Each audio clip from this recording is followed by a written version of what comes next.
ایک اور انہوں نے چیز کی، تو میں چاہتا ہوں میری قوم یہ پوری طرح سمجھے.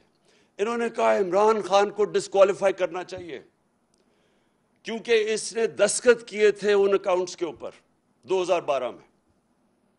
میرے پاکستانیوں، آپ سب کو سمجھ آنی چاہیے کہ کیا فرق ہوتا ہے ایک ایفیڈیوٹ کا اور ایک سرٹیفکیٹ کا. اب سب کو پتا ہونا چاہیے کہ اس میں فرق کیا ہے. ایفیڈیوٹ آپ وہ دیتے ہیں جو شہباز شریف نے عدالت کے اندر دیا تھا کہ میں انڈر اوتھ یہ کہتا ہوں کہ نواز شریف واپس آ جائے گا. اس کو ایفیڈیوٹ کہتے ہیں. ایفیڈیوٹ وہ ہوتا ہے جب اگر میں اپنی پراپرٹیز بتا رہا ہوں الیکشن کمیشن کو کہ میری کون کون سی پراپرٹیز ہیں، یا اس کو جب اپنے کاغذ درج کرواتے ہیں تو تب آپ ایفیڈیوٹ دیتے ہیں کہ یہ ساری پراپرٹیز میری ہیں اور میں اس کو ایفیڈیوٹ دے رہا ہوں. سرٹیفکیٹ کا بالکل مختلف مطلب ہے. اب میں شوکت خانم، میں آپ کو مثال دیتا ہوں. شوکت خانم کا سالانہ جو کہ بجٹ ہے وہ تقریباً 16 ارب روپیہ ہے. میں ہوں چیئرمین بورڈ کا. میرے سامنے وہ آتا ہے بجٹ، وہ سائن کروانے کے لیے جو یہ سرٹیفکیٹ جس کی یہ بات کر رہے ہیں شوکت خانم کا.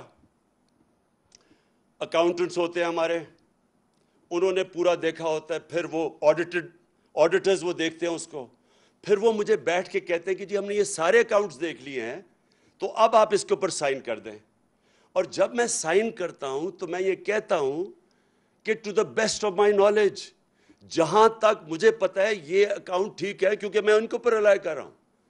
میں نے تو 18 ارب کی کوئی کاؤنٹنگ نہیں کرنی، میں تو اپنے آڈیٹرز اور اکاؤنٹنٹس کے اوپر کہوں گا. تو یہی وہاں ہوا. اس پہ لکھا ہوا ہے کہ جب انہوں نے میرے سامنے یہ پیش کیے تو میں نے کہا جہاں تک مجھے پتا ہے یہ ٹھیک ہے، اور سائن کر دیا. اس کے اوپر یہ کہ سارے نون لیگ بڑے خوش ہوئے ہیں، یہ شیطان کے چیلے بڑے خوش ہوئے ہیں کہ جناب موقع مل گیا، راستے سے ہٹانے کا اس کو موقع مل گیا. ویسے تو یہ ہٹتا نہیں ہے، جو مرضی کر دو، یہ عوام اس کے ساتھ کھڑی ہو گئی ہے، قوم بیدار ہو گئی ہے، تو چلو اب ٹیکنیکل ناک آؤٹ کرو، کسی طرح کوئی چیز پکڑ لو. ان لوگوں کو شرم آنی چاہیے، شرم آنی چاہیے ان کو.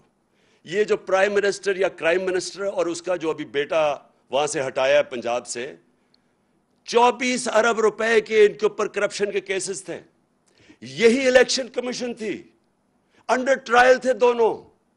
اس الیکشن کمیشن کو شرم نہیں آئی کہ 2 انڈر ٹرائل 24 ارب روپے کے کیسز، اور اس الیکشن کمیشن نے اجازت دی اس کو الیکشن لڑنے کی. کون سے دنیا کے ملک میں اس طرح کے چوروں کو الیکشن لڑنے کی اجازت ملتی ہے؟ کدھر تھا یہ الیکشن کمیشن تب؟ ایک ایک چیز ڈھونڈ کے آپ بتا رہے ہیں جی وہ کسی نے کوئی $100 دی، فوراً فنڈنگ ہو گئی.